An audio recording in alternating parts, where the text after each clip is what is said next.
नमस्कार, स्वागत है आप सभी का एसीएन न्यूज पर। मैं हूं शाहीन खान। नजर डालते खबरों पर। उप मुख्यमंत्री अरुण साव ने कांग्रेस सांसद राहुल गांधी के आंदोलन को लेकर तीखी प्रतिक्रिया व्यक्त की है। उन्होंने आरोप लगाया है कि राहुल गांधी ने आंदोलन के नाम पर देश में अराजकता फैलाने और जनता को भड़काने का कुत्सित प्रयास किया है। अरुण साव ने कहा कि लोकतंत्र में प्रत्येक नागरिक और राजनीतिक दल को अपनी असहमति व्यक्त करने का अधिकार है, लेकिन अराजकता फैलाने का अधिकार किसी को भी नहीं है। उन्होंने आगे कहा कि आंदोलन के नाम पर संसद की गरिमा को ठेस पहुंचाना और स्वयं को देश से ऊपर समझना लोकतांत्रिक मूल्यों के विपरीत है। उप मुख्यमंत्री ने कहा कि राहुल गांधी का ये रवैया लोकतांत्रिक परंपराओं के अनुरूप नहीं है। उन्होंने आरोप लगाया कि जनता को भड़काकर अराजकता का माहौल बनाने का प्रयास देश हित में नहीं है और लोकतंत्र की मर्यादा बनाए रखना सभी राजनीतिक दलों की जिम्मेदारियां हैं। कल आंदोलन के नाम पर जो कुछ भी राहुल गांधी ने किया है वो पूरी तरह असंवैधानिक, अमर्यादित आचरण है। लोकसभा में नेता प्रतिपक्ष जैसे संवैधानिक पद पर होते हुए जो उन्होंने कल आचरण दिखाया, आंदोलन का जो तरीका अपनाया, आंदोलन का जो स्थान तय किया, वो पूरी तरह से असंवैधानिक, अमर्यादित और अराजकतापूर्ण स्वभाव का परिचायक है। राहुल गांधी लगातार अपने आप को देश और संविधान से ऊपर समझकर जो अमर्यादित आचरण लगातार कर रहे हैं, देश में अराजकता पैदा करने की लगातार वो कोशिश कर रहे हैं, ये अत्यंत दुर्भाग्यजनक है। सबसे पुरानी राजनीतिक दल के नेता और लोकसभा में नेता प्रतिपक्ष जैसे गरिमामय दायित्व का न केवल वो अवमूल्यन कर रहे हैं, उसकी गरिमा को भी राहुल गांधी लगातार तार तार कर रहे हैं। ये बहुत दुर्भाग्यजनक है। ऐसा आचरण लोकतंत्र में, संवैधानिक देश में बिल्कुल भी अक्षम्य नहीं है और इसकी जितनी निंदा की जाए कम है। लोकसभा के नेता प्रतिपक्ष राहुल गांधी ने पीएम आवास के बाहर धरना दिया। इस दौरान छत्तीसगढ़ के पूर्व सीएम भूपेश बघेल भी शामिल थे। भूपेश बघेल ने बताया कि दिल्ली पुलिस उन्हें बस में बैठाकर अपने साथ ले गई। इस दौरान भूपेश बघेल और अन्य समर्थकों ने जमकर नारे भी लगाए। इसी बीच भूपेश बघेल ने कहा कि दिल्ली पुलिस मेरा एक जूता ले गई है। भूपेश बघेल ने सोशल मीडिया में अपना एक वीडियो शेयर किया है जिसमें वह बस में बैठे हुए हैं। इस दौरान राहुल गांधी के समर्थन में नारेबाजी कर रहे हैं और पीएम मोदी के इस्तीफे की मांग कर रहे हैं। भूपेश बघेल ने बताया कि प्रधानमंत्री आवास के बाहर से पुलिस ने हमारे वरिष्ठ नेताओं के साथ मुझे भी बस में बैठा लिया है। एयरपोर्ट की तरफ कहीं लेकर जा रहे हैं। दिल्ली पुलिस ने मेरा एक जूता भी ले लिया है। भूपेश बघेल ने आगे कहा कि देश के सभी मामलों में सरकार विफल रही है, इसी कारण जनता में आक्रोश इतना बढ़ गया है। कल जो हुआ वो अभूतपूर्व था। छात्र 1 महीने से आंदोलन कर रहे हैं, लेकिन सरकार उनसे मिली नहीं और अब जो स्थिति बनी है उसके लिए तो गृह मंत्री को भी इस्तीफा दे देना चाहिए। कांग्रेस पार्टी जिंदाबाद, राहुल गांधी जिंदाबाद, जिंदाबाद, राहुल जी संघर्ष करो, हम तुम्हारे साथ हैं, राहुल जी संघर्ष करो, हम तुम्हारे साथ हैं। मोदी साहब जब करता है पुलिस को आगे करता है, मोदी साहब जब करता है पुलिस को आगे करता है। मोदी तेरी तानाशाही नहीं चलेगी, नहीं चलेगी, मोदी तेरी तानाशाही नहीं चलेगी, नहीं चलेगी। मोदी इस्तीफा दो, इस्तीफा दो, इस्तीफा दो, मोदी तुम इस्तीफा दो, इस्तीफा दो, इस्तीफा दो। छत्तीसगढ़ बीजेपी के प्रदेश अध्यक्ष किरण सिंहदेव ने बयान देते हुए दावा किया है कि कांग्रेस के पास अब करने के लिए कुछ भी नहीं बचा और पूरे देश में उनका सफाया हो रहा है। उन्होंने कांग्रेस पर जनता में समय समय पर भ्रम का वातावरण बनाने का आरोप लगाया। बीजेपी के प्रदेश अध्यक्ष किरण सिंहदेव ने कहा कि कांग्रेस के पास अब ज्यादा कुछ करने को नहीं बचा है, वे पूरे देश में खत्म हो रहे हैं।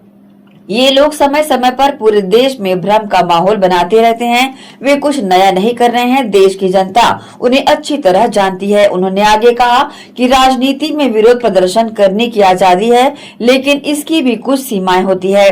जिस तरह से राहुल गांधी प्रधानमंत्री के बारे में बात करते हैं, देश की जनता उसका भी आंकलन करती है और भविष्य में भी करती रहेगी। पहले भी कई बार कहा है कि कांग्रेस के पास बहुत ज्यादा कोई कार्य रह नहीं गया है।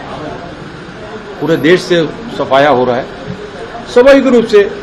अब मैंने पहले कहा है कि इनका किसी संवैधानिक संस्थाओं पर या संवैधानिक पद पर उच्च पदों पर बैठे हुए किन्हीं के प्रति इनका विश्वास नहीं है। एक रॉन्ग नैरेटिव, एक भ्रम का वातावरण पूरे देश में निर्माण करने का काम इन लोग समय समय पे करते हैं। सदन की स्थिति देखिए, सदन को बाधित करना, ये सारा कुछ, तो इस दृष्टि से कुछ नया नहीं कर रहे हैं ये।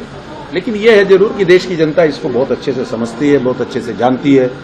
बिलो द बेल्ट जिस तरीके के अमर्यादित भाषाओं का इस्तेमाल हो रहा है, राजनीति में आंदोलन और अलग अलग विषयों पर लोकतंत्र में इसकी स्वतंत्रता है, लेकिन उसकी एक सीमा है कि आप किसी संवैधानिक पद के उच्च पर बैठे हुए हमारे देश के यशस्वी प्रधानमंत्री जी के विषय पर जो उद्गार व्यक्त करते हैं, ये जो भाषा बोलते हैं, आप उस भाषा का तो मूल्यांकन जनता करती है, कर ही रही है, आगे भी करेगी। रुकेंगे छोटे से ब्रेक के लिए, जल्द हाजिर होते हैं। आप सब बने रहिए एसीएन न्यूज के साथ। जीटी डायग्नोस्टिक, जहां सबसे एडवांस टेक्निक्स के साथ सारी जांचें एक ही छत के नीचे। जीटी डायग्नोस्टिक लाए हैं आपके शहर में पहली बार मध्य भारत का सबसे एडवांस 3 टेस्ला एमआरआई, जो आपको देगा बेस्ट क्वालिटी इमेजेस और सारी स्कैनिंग 6 से 10 मिनट में हो जाती है, जहां आम एमआरआई मशीन 45 से 1 घंटे लेती है। इसमें है वाइट बोर्ड, जिसमें मरीज अंदर जाते हैं तो उन्हें डर नहीं लगता, और साथ ही फीट फर्स्ट की सुविधा, डॉक्टर को इलाज करने में सुविधा। आप अपने डॉक्टर की सलाह से सही जगह एमआरआई कराएं। जीटी डायग्नोस्टिक सेंटर में multi slice CT scan, ultrasound, echo एवं समस्त बाकी जांचों की सुविधा एक ही छत के नीचे। जीटी डायग्नोस्टिक में 24 घंटे सुविधा, स्वच्छ वातावरण एवं waiting area, qualified doctors, trained staffs. GT diagnostic, near Nehru Nagar square, Priyadarshini परिसर, भिलाई।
ब्रेक के बाद आपका स्वागत है। जंतर मंतर पर छात्रों पर पेपर लीक मामले को लेकर किए गए प्रदर्शन के दौरान हुए लाठीचार्ज को लेकर भिलाई नगर विधायक देवेंद्र यादव ने सोशल मीडिया पर वीडियो जारी कर लाठीचार्ज की कड़ी निंदा की है। विधायक देवेंद्र यादव ने कहा कि छात्रों पर हुए लाठीचार्ज ने लोकतांत्रिक मूल्यों पर गंभीर सवाल खड़े किए हैं। विपक्ष के नेता राहुल गांधी ने अपने साथी सांसदों के साथ मिलकर शांतिपूर्ण विरोध प्रदर्शन किया। उन्होंने छात्रों के लिए न्याय और नीट परीक्षा में कथित अनियमितताओं पर संसद में चर्चा की मांग की। लोकतंत्र में लाठी, गिरफ्तारी और दमन के जरिए लोगों की आवाज को दबाया नहीं जा सकता। छात्रों की आवाज देश के भविष्य की आवाज है और उनके साथ खड़ा होना हर जनप्रतिनिधि का कर्तव्य है। जिस तरीके से बर्बरता पूर्वक कल जंतर मंतर पर छात्रों के साथ लाठीचार्ज किया गया, उनको पीटा गया, परिवार के साथ आए हुए छात्रों के साथ बदसलूकी हुई, काफी लोगों को चोटें आई और उसके बाद हमारे नेता आदरणीय राहुल गांधी जी आज उन छात्रों को इंसाफ दिलाने के लिए और नीट एग्जामिनेशन में हो रही गड़बड़ियों को लेकर एक स्वस्थ चर्चा की मांग संसद में करने के लिए आज पीएम मोदी के घर के सामने सांसदों के साथ धरने पे बैठे। लेकिन जो पुलिस का रवैया है वो बेहद दुर्भाग्यपूर्ण है, बेहद दुखद है। आज इस लोकतांत्रिक व्यवस्था में, भारत देश में जिस तरीके से दमन नीति का उपयोग कर लोगों की आवाज को बंद किया जा रहा है, रोका जा रहा है, हमारे नेता राहुल गांधी जी के साथ पुलिस का जो व्यवहार है, इस पर हम शांत नहीं बैठने वाले और पूरी देश की जनता, पूरे युवा देख रहे हैं। सभी मजबूती से छात्रों के साथ खड़े हैं, हमारे नेता राहुल गांधी जी के साथ खड़े हैं और आपको मोदी जी, अमित शाह जी जवाब देना होगा, गद्दी छोड़नी होगी। हम सब आपको गद्दी से उतार कर रहेंगे। बीजेपी के राज्य महासचिव नवीन मार्कंडे ने कहा कि मंगलवार को देर शाम बीजेपी के राज्य पदाधिकारियों की बैठक संपन्न हुई। इस बैठक में हमने पिछले समय में हुए कार्यक्रमों, खासकर 12 साल बेमिसाल अभियान की समीक्षा की। इस अभियान के तहत केंद्र सरकार के 12 साल के कार्यकाल और जन कल्याणकारी योजनाओं को बताने के लिए सभी जिलों में लोगों तक पहुंचने के कार्यक्रम और सेमिनार आयोजित किए गए थे। हमने डॉक्टर श्यामा प्रसाद मुखर्जी की 125वीं जयंती के मौके पर हुए कार्यक्रमों की भी समीक्षा की, जो 23 जून को उनके बलिदान दिवस से लेकर 6 जुलाई तक चले थे। साथ ही 25 जून को इमरजेंसी के संदर्भ में आयोजित कार्यक्रमों पर भी चर्चा हुई। इन पिछले कार्यक्रमों की समीक्षा के साथ साथ इस बैठक में आने वाले कार्यक्रमों की रूपरेखा भी तैयार की गई है। देखिए, आज भारतीय जनता पार्टी के प्रदेश पदाधिकारी की बैठक प्रारंभ हुई है और अभी एक सत्र कंप्लीट हुआ है। अभी चाय काल है।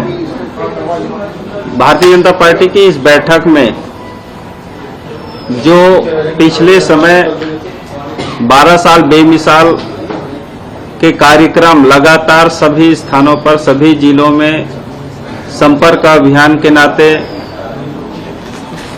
और अनन्य संगोष्ठी सेमिनार के नाते केंद्र सरकार के 12 वर्ष पूरा होने के और जन कल्याणकारी योजनाओं को जनता तक ले जाने के कार्यक्रम जो हुए हैं उसकी समीक्षा हुई है। इसके साथ ही डॉक्टर श्यामा प्रसाद मुखर्जी जी के 125वीं जयंती को उनके बलिदान दिवस 23 जून से लेकर 6 जुलाई तक ये पूरे अनन्य कार्यक्रम जो हुए हैं उसकी समीक्षा हुई है।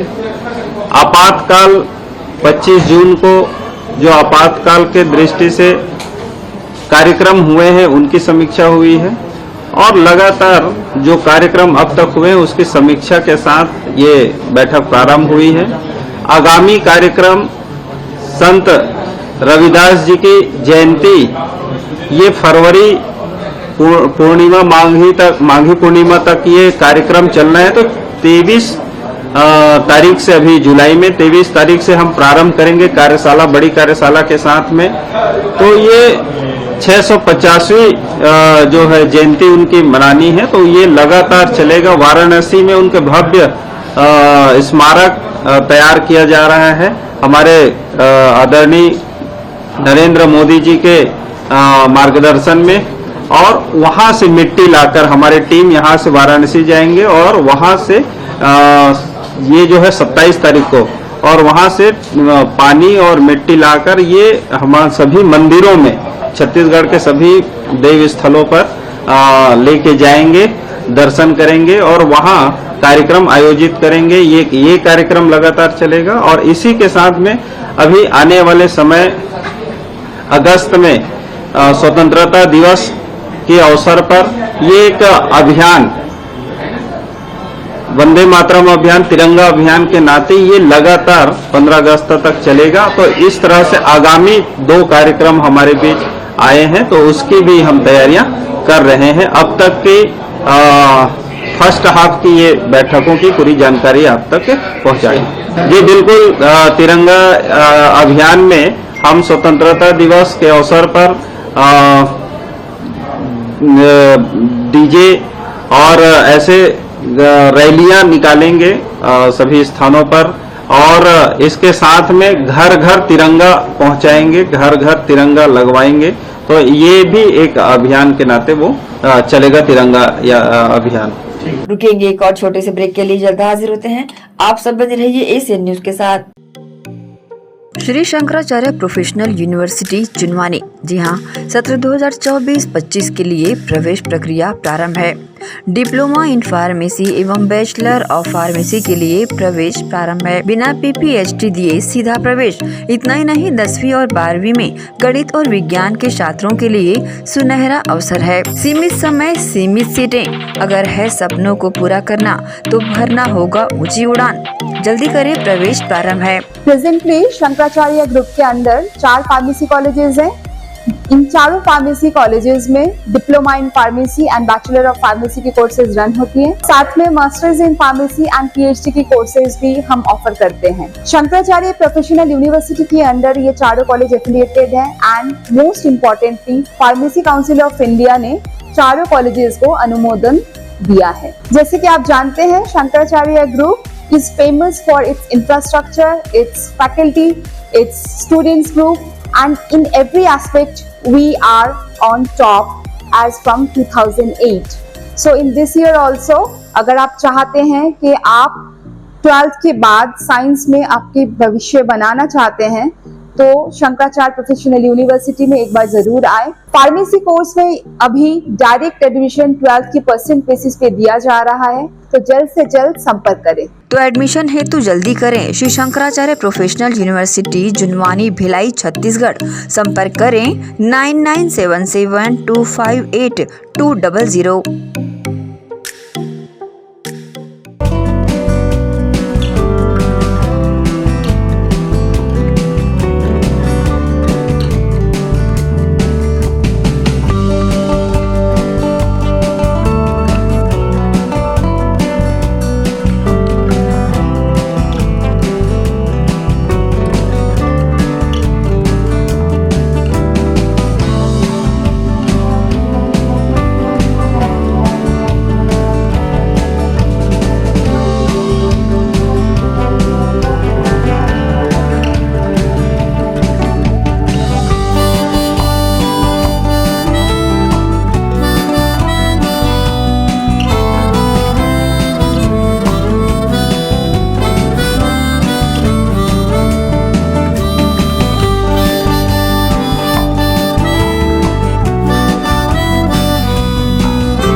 ब्रेक के बाद एक बार फिर से आप सभी का स्वागत है। बिलासपुर पेंड्रा NH-45 की हालत बहुत खराब है और बारिश की वजह से ये और भी बदतर हो गई है। यहाँ रोजाना दुर्घटनाएं होती देखी जा रही है। बंजारी घाट के पास एक साथ 4 गाड़ियां आपस में टकरा गई, जिसमें 4 लोग घायल हो गए। हालांकि निर्माण कार्य चल रहा है, लेकिन किसी को नहीं पता कि ये कब पूरा होगा। बलरामपुर NH-343 का भी यही हाल है। निर्माण कार्य के कारण यहाँ रोजाना लंबा ट्रैफिक जाम लगा रहता है और बारिश की वजह से बहुत ज्यादा कीचड़ भी हो गया है। झरिया घाट के पास रात में कई गाड़ियां, जिनमें एक यात्री बस भी शामिल थी, 5 घंटे तक जाम में फंसी रही।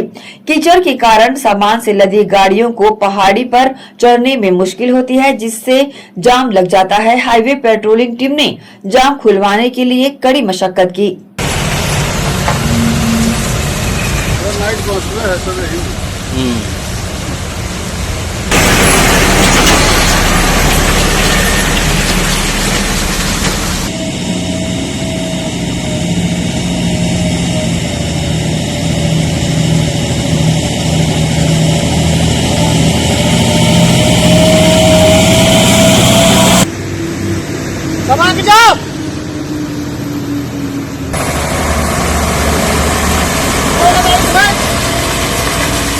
दिल्ली में राहुल गांधी और अन्य विपक्षी नेताओं की हिरासत के विरोध में छत्तीसगढ़ सहित पूरे देश में कांग्रेस द्वारा बुधवार को उग्र प्रदर्शन किया गया। केंद्र सरकार और केंद्रीय शिक्षा मंत्री धर्मेंद्र प्रधान के खिलाफ भिलाई के सुपेरा चौक में कांग्रेस कार्यकर्ताओं ने नारेबाजी कर केंद्र की नीतियों के खिलाफ अपना आक्रोश जताया। ये विरोध प्रदर्शन देश भर के छात्रों द्वारा जंतर मंतर पर किए गए आंदोलन और केंद्रीय मंत्री के इस्तीफे की मांग के समर्थन में किया गया था। कांग्रेस नेताओं का आरोप है कि विपक्ष की आवाज को दबाने के लिए सरकार ने पुलिस का दुरुपयोग किया है।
विसंगति और निजीकरण के विरोध में स्वास्थ्य कर्मचारियों ने अपनी मांग को लेकर सांकेतिक धरना प्रदर्शन कर शासन प्रशासन तक अपनी आवाज बुलंद की। इस दौरान सैकड़ों की संख्या में बरसते पानी में कलेक्ट्रेट पहुंचकर ज्ञापन भी सौंपा। छत्तीसगढ़ प्रदेश स्वास्थ्य कर्मचारी संघ का संभागीय अध्यक्ष हूँ।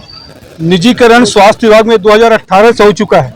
आज हमारे अस्पताल में एनजीओ के माध्यम से साफ सफाई हो रही है। ये पहले हमारे स्वास्थ्य कर्मचारी लोग करते थे। आज किचन भी हमारे हाथ से निकल गई। यहाँ पे हमारे कुक्स वगैरह अपार्टमेंट होते थे। निजीकरण तो शुरुआत हो चुका है, लेकिन अभी हम जाग रहे हैं। इसका पुरजोर विरोध करते हैं। ये नियमता सही नहीं है। इसमें नियमित कर्मचारी की भर्ती मार खा रही है। दूसरी बात, निजीकरण में जो एनजीओ आ रहे हैं 5,000 6,000 में उनको वेतन दे रहे हैं। एक प्रकार का श्रम शोषण कर रहे हैं और श्रम कानून का उल्लंघन कर रहे हैं। शासन प्रशासन इसमें संज्ञान लेना चाहिए। हमारी रूपरेखा पूरे इसको जन आंदोलन बनाएंगे। जनता को बताएंगे कि निजीकरण न कर्मचारी के हित में है, न जनमानस के हित में। आगे आज ये निःशुल्क कर रहे हैं, कल शुल्क लेंगे। छत्तीसगढ़ प्रदेश स्वास्थ्य कर्मचारी संघ का प्रदेश स्तर का सांकेतिक धरना है भोजन अवकाश में। हमने आज सभी अस्पतालों को पूर्ववत चालू और संचालन रखा है। किसी प्रकार का अस्पतालों में बाधा नहीं है। ये सरकार को ध्यान आकर्षित करने का एक हम लोग का प्रदेश स्तर पर लिया गया निर्णय के तहत हमारे पदाधिकारी आज उपस्थित हुए। तीनों विकासखंड से, दुर्ग शहर से, भिलाई से। प्रमुख मांग इसमें यही है कि हमारे स्वास्थ्य कर्मचारियों की वेतन विसंगति बरसों से लंबित है, जो आज दिनांक तक पूरी नहीं हुई है। केंद्र के समान हमको वेतन मिलना चाहिए। केंद्र में स्टाफ नर्स है, लैब टेक्नीशियन है, रेडियोग्राफर है। प्रदेश में भी यही पद है, तो अलग अलग वेतन मिलता है। हमारे एक जैसी मांग है कि अन्य प्रदेशों में केंद्रीय वेतनमान लागू है, छत्तीसगढ़ में लागू नहीं है। केंद्रीय वेतनमान दिया जाए जीवनदीप के कर्मचारियों को जो भर्ती किया गया है, कहीं पे 3000 में, कहीं पे 2000 में, कहीं 5000 में, तो उनको एक रूपता लाते हुए एक नीति बनाई जाए और उनको जीवनदीप कर्मचारियों को रिक्त पदों के विरुद्ध में नियमित किया जाए। ठेका प्रथा के माध्यम से अस्पतालों का जो निजीकरण किया जा रहा है, तो हम अस्पतालों के निजीकरण के विरोध में हैं।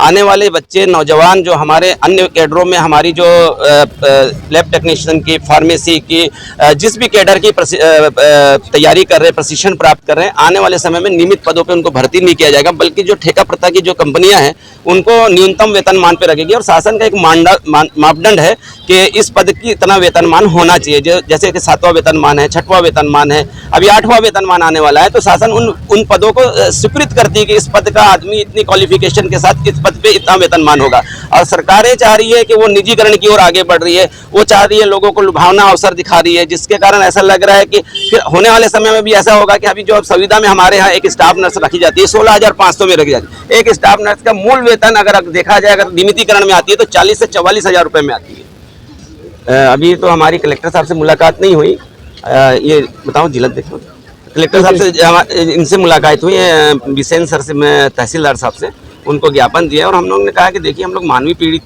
के सेवक लोग हैं, हम लोग रोडों पे नहीं निकलना चाहते, अपनी मांगों को शासन को बतलाना चाहते हैं, आकर्षित करना चाहते हैं।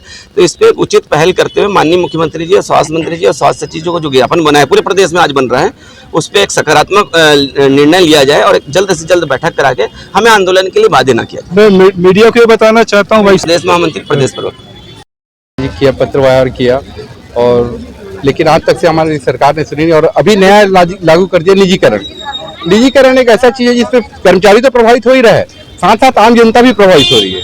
जैसे हमारे बच्चे, पब्लिक के बच्चे जो पढ़ लिख के आगे आ रहे हैं, उन लोग को फिर नौकरी मिलने में तकलीफ होगी। और हो ये रहा है कि अभी गवर्नमेंट ने एक निर्देश जारी किया है कि दूसरे स्टेट से आने वाले को रजिस्ट्रेशन की जरूरत नहीं है, चाहे टेक्निकल स्टाफ हो चाहे चिकित्सा स्टाफ हो, उनको रजिस्ट्रेशन की जरूरत नहीं है, डायरेक्ट उनको भर्ती दिया जा रहा है, जो कि सरासर अनुचित है। तो हम चाहते हैं निजीकरण प्रथा बंद हो और यहाँ के जो बेरोजगार युवक हैं, जो टेक्निकल ट्रेनिंग कर चुके हैं, उनको नौकरी दिया जाए, ना कि बाहरी लोग को।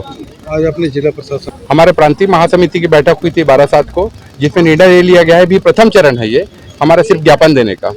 अगर इसमें हमारा मांग पूरा नहीं होता तो चरणबद्ध रूप से हमारा आंदोलन जारी रहेगा। आगे चल के अनिश्चितकालीन हड़ताल भी होगा, भूख हड़ताल भी होगा। लगातार अपनी मांगों को लेकर आंदोलन पर बैठे अतिथि शिक्षा कर्मियों ने अपने 22वें दिन भी प्रदर्शन जारी रखा है। लगातार हो रही बारिश के बीच अपनी पीड़ा बताते हुए शिक्षा कर्मियों ने आगामी दिनों में उग्र आंदोलन करने की चेतावनी दी है। दिन के हड़ताल के पश्चात कल सरकार द्वारा पहल की गई, जिसमें हमको बुलाया गया है आदरणीय शिक्षा मंत्री जी के द्वारा उनके निवास बंगले पे। रायपुर गए थे हम लोग और वहां से चूंकि जो भी हमारे प्रतिनिधि मंडल के बीच में चर्चा हुई, इसमें 2 चीजों पे सहमति बनी है। एक तो 12 महीने का हमको पेमेंट दिया जाना है और शासकीय अवकाश की पात्रता बोला गया है, परंतु हमने अपनी बातों को प्रमुखता से रखते हुए उसमें हमने ये बोला है कि हमारा भी व्याख्याता के समकक्ष 38,100 ग्रेड पे निर्धारित कर दीजिए सर। 2 पॉइंट पे हमने 3 पॉइंट पे अगर आप हमारा नियमितीकरण जो प्रोसेस थोड़ा प्रक्रियाधीन है बोल रहे हैं, तो तीसरा जो पॉइंट है वो हमने बोला है कि 38,100 हमारा व्याख्याता के समकक्ष एक ग्रेड पे निर्धारित कर दिया जाए। और चूंकि हम 11 वर्षों से सेवा दे रहे हैं तो हम भी वेतन की उतने हकदारी तो है ही। चूंकि 2019 में जो व्याख्याता भर्ती हुई थी उसमें 38,100 उनका भी ग्रेड पे निर्धारित किया गया था, तो उसी ग्रेड पे के आधार पे हमें भी रखा जाए, ताकि हम ऑटोमेटिक आपके लिए जो चीज कठिन बताई जा रही है वो कठिनाई आपको कम हो जाए। क्योंकि जैसे ही हमारा ग्रेड पे निर्धारित हो जाएगा सर, हम ऑलरेडी नियमितीकरण की प्रक्रिया में आ जाएंगे, अपने आप समायोजित हो जाएंगे। तो वो बातों पे, चूंकि 2 बातें तो हमें पूर्व से पता थी, लेकिन हमारी जो प्रमुख मांग थी समान काम समान वेतन, उस पर हमने बात रखी है। तो उनके द्वारा हमें आश्वस्त किया गया है कि हम वित्त विभाग में फाइल भेजेंगे करके। पर चूंकि हम इतने दिनों से आंदोलन कर रहे हैं और पूर्व में भी मिले हैं, सिर्फ आश्वासन ही मिला है सर। तो जब तक कागजी रूप से हमारे लिए कोई आदेश नहीं आ जाता तब तक हमारे साथी यहीं डटे रहेंगे। को मुलाकात के लिए बुलाए थे, है ना, एजुकेशन मिनिस्टर जी, परंतु कोई सकारात्मक चर्चा हमारे संगठन की तरफ से नहीं हुई है सर। उनके साथ जो भी निर्णय हुआ है या जो भी बातें उनके तरफ से रखी गई है, उसको देख करके ऐसा लगता है कि सर अभी तक, है ना, शिक्षा मंत्री जी हमारे बारे में जानकारी नहीं ली है अपने आला अधिकारियों से। अगर लिए होते तो आज भी वो संडे की छुट्टी की बात नहीं करते सर। हम यहाँ संडे की छुट्टी लेने नहीं आए हैं सर। हमारा मूल अधिकार संविलियन का है सर। पिछले 11 सालों से हम सेवा दे रहे हैं, उसका एक ही फल मात्र है सर, वो है हमारा स्कूल शिक्षा विभाग में संविलियन। उनका कहना है सर कि आप लोग यहाँ से हट जाइए, जो भी चर्चा हुई है सरकार की तरफ से सकारात्मक है तो होगा। ऐसा नहीं है कि आप लोग भी जिद में अड़ के बैठे रहेंगे या उन लोग भी जिद में अड़ के बैठे रहेंगे तो इससे समस्या का समाधान नहीं होगा। तो मैं माननीय मंत्री लोगों से यही कहना चाहूंगा सर, यहाँ कोई जिद में नहीं बैठा है, यहाँ सिर्फ हक और अधिकार लेने के लिए बैठे हैं त्वरित रूप से, है ना भाई। वो सत्ता में बैठे हुए, एक दिन का काम है सर, आप भी जानते हैं, उनके लिए कोई बहुत बड़ा काम नहीं है किसी चीज को करने के लिए। तो अगर संविलियन की बात है ना, हमारे वेतन समान काम के लिए समान वेतन देने की बात है, या 12 महीना वेतन देने की बात है, या समस्त शासकीय छुट्टियों को देने की बात है, तो मैं जानता हूं सरकार की अगर नियत होगी तो एक दिन में हो जाएगा, और नहीं तो फिर जैसे आश्वासन मिल रहा है उसमें वो टाल देंगे और हमारा कुछ भी नहीं होगा सर। आने हम लोग अभी लगातार बैठे रहेंगे सर जब तक कोई सकारात्मक पहल सरकार की तरफ से हमारे लिए नहीं हो जाती। मुकेश वर्मा, कोंडागांव जिला से। ये है सर, लगभग 21 दिन हो गया है और 22 दिन हो गया, आज 22वां दिन है ना।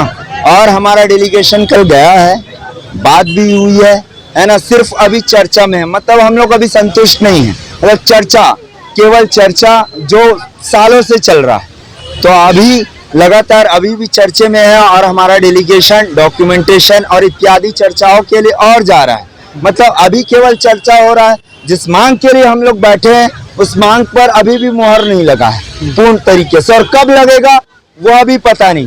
किन मांगों को लेकर चर्चा? हमारी सिर्फ एक ही मांग है। किन मांगों को लेकर चर्चा ये था कि उनको अभी जानकारी पूर्ण नहीं है हमारे शिक्षा मंत्री जी को हमारे बारे में, तो वे अभी हमारी जानकारी लेंगे पूर्ण तरीके से, है ना। और फिर हमको जो हमारे लिए डॉक्यूमेंट निकले हैं आज तक इन 11 सालों में, उनको कलेक्ट करने के लिए बोला गया है।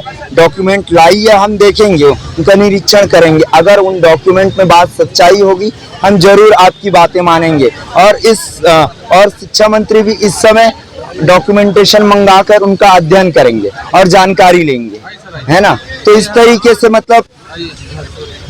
से मतलब केवल चर्चाओं और समीक्षाओं में ही सिमट गया है इतने लोगों का मेहनत, है ना। तो हम 11 साल हो गए। हाँ, 11 साल हो गया है। हाँ, अब क्या? हाँ, वही हमें समझ नहीं आता कि इतने साल हो गए हैं, अभी भी उनको हमारे बारे में अध्ययन करना है, अभी भी उनको हमारे बारे में जानना है। जब कल डेलीगेशन हम लोग 22 दिन से बैठे हैं, अब तक उनको हमारे डॉक्यूमेंटेशन मंगा कर अध्ययन कर लेने चाहिए थे। लेकिन आज जब डेलीगेशन हमारा गया है वो मिलने के लिए बाध्य किया गया है कल, क्योंकि हम शिक्षा मंत्री घेराव करके उनके निवास पर बैठे थे, शायद उनको वहां से हमको हटाना था, इसी के लिए हमारे डेलीगेशन को बुलाया गया। और हम ये चाहते हैं कि जब तक हमें हमारा अधिकार चाहिए, 11 साल हो गए और शोषण और यही चर्चा परिचर्चा समीक्षा और आश्वासन हम देखते आए हैं, सुनते आए हैं कांग्रेस कार्य में, उसके पहले बीजेपी और पुनः बीजेपी। तो अब ये नहीं करे, चर्चाएं करे, समीक्षा करे, पढ़े, अध्ययन करे, लेकिन जल्द से जल्द हमारी मांगे पूरे करे, तब हम यहाँ से हटेंगे, नहीं तो नहीं हटेंगे। मैं राज निर्मलकर, प्रांतीय कार्यकारिणी। खराब है कि हम बता नहीं सकते, इतने पानी में हम लोग भीग रहे हैं। वहाँ पे हम लोग जहाँ पे भवन में रुके हैं वहाँ भी इतना मच्छर काट रहा है, और हम लोग उस दिन तो रोड में सोए हुए थे, पूरी महिलाएं जितने बच्चे को पकड़ के सोई हुई थी। हम लोग का हालत इतना खराब है कि हम लोग को इतना बुखार है, फिर भी हम लोग यहाँ पे खड़े हुए हैं, लेकिन सरकार को हमारी एक भी सुध नहीं है। ये बताइए कि किसी के घर की महिलाओं को कोई रात को निकालता है क्या? हम लोग रात को वहाँ पे रोड में सो रहे हैं, उनको दिखाई नहीं देता क्या हम लोग का? तो इसलिए मैं चाहती हूँ कि वो जल्दी से जल्दी हमारा नियमितीकरण करे और हम लोग को देखे कि हम महिलाएं कैसे ही रोड में सो रही हैं। पुनः अपने शिक्षा मंत्री जी से कल हम लोग परसों रात को हम लोग वहाँ पे बैठे हुए थे धरना प्रदर्शन करने में उनके निवास स्थल के पास। तो वहाँ हमको ये बोला गया था कि शिक्षा मंत्री जी 5 लोगों को प्रतिनिधि मंडल को बुलाए थे हमारे संघ से, और ये बोला गया था कि आप लोग यहाँ से जब हटोगे तब हमसे बात होगी, हम तुम्हारी बातों को सुनेंगे, तुम्हारी मांगों को सुनेंगे। हम लोगों ने एक कदम पीछे हटा, वहाँ से हम हट गए और हमारे 5 प्रतिनिधि गए वहाँ। उसके बाद भी हमारी मांगों को, प्रस्तावों को उन्होंने पूरी तरह से नहीं सुना, क्लियर नहीं किया है। तो जब तक हमारी मांगे क्लियर नहीं हो जाती, हमारी जो प्रस्ताव उन्होंने निकालना चाहा है, जो वो बातें क्लियर नहीं होती तो हम नहीं हटेंगे, क्योंकि हम सुन चुके हैं शिक्षा मंत्री जी का बयान। वो मुंह में आगे कुछ और बोलते हैं और पीछे कुछ और बोलते हैं। आप कहना चाहते हैं स्पष्ट रूप से नियमितीकरण का आदेश? तो वो देना ही नहीं चाहते हैं अभी, फिर भी जो मांगे हैं हमारे, जो भी प्रस्ताव है हमारे, वो क्लियर नहीं हो पा रहा है। जब तक हम पूर्ण रूप से आश्वस्त नहीं हो जाएंगे तब तक हम नहीं हटने वाले। इसी के साथ ही आपसे लेंगे इजाजत। आप सब बने रहिए एशियन न्यूज के साथ। नमस्कार।